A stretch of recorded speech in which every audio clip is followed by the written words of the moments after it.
C'era una volta, in una terra lontana, un uomo di nome Gioachino e una donna di nome Anna.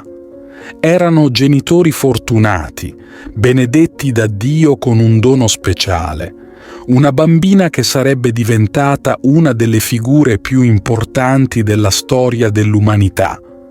Questa bambina si chiamava Maria. Fin dall'inizio dei tempi si sapeva che una donna avrebbe cambiato il corso del mondo, schiacciando il male e portando speranza. Quando finalmente arrivò il momento, Maria apparve come una stella luminosa in un cielo tempestoso, pura e piena di grazia. Maria nacque santa, poiché era stata concepita senza alcuna macchia e piena di ogni grazia divina. La sua grazia superava quella di tutti i santi e gli angeli, poiché era destinata a diventare Madre di Dio. Questo era un compito così elevato che Dio stesso l'aveva adornata di una grazia straordinaria. Maria, infatti, doveva essere la mediatrice di tutte le grazie e per questo le fu donata una grazia superiore a quella di tutte le altre creature.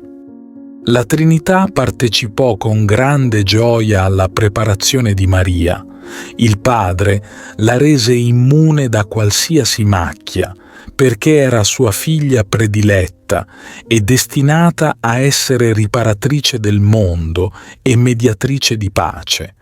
Il Figlio, che aveva scelto Maria come sua madre, volle che fosse degna del Salvatore. Lo Spirito Santo la conservò intatta perché doveva essere la sua sposa amata.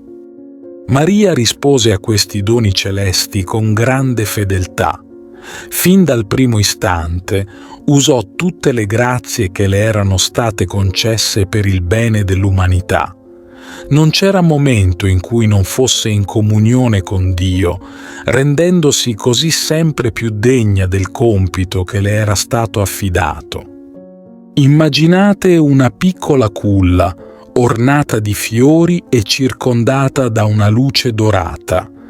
Ai piedi di questa culla, immaginate di dire con il cuore colmo di emozione: «Ricordati, Maria, che non sei stata fatta così grande per te stessa, ma per noi, poveri peccatori». Questa semplice preghiera ci ricorda l'importanza di Maria nella nostra vita.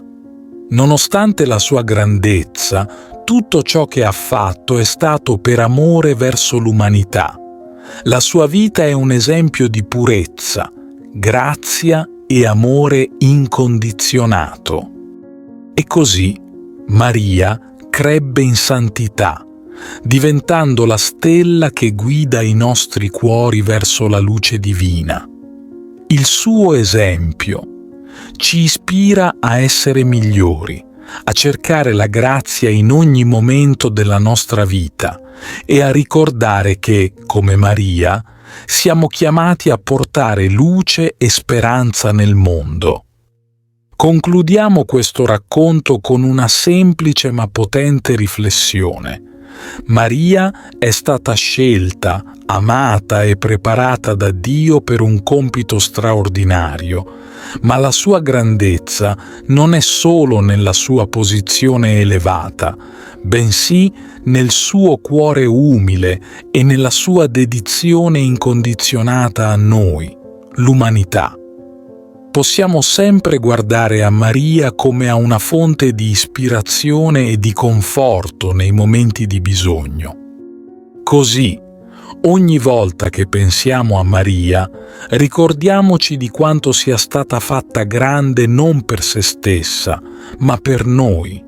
E in questo troviamo la forza di affrontare le nostre sfide quotidiane, sapendo che abbiamo una Madre Celeste che intercede per noi con amore infinito. Ti invito calorosamente a iscriverti al nostro canale per darci supporto e permetterci di continuare a creare nuovi video che condividono storie ed esperienze ispiratrici.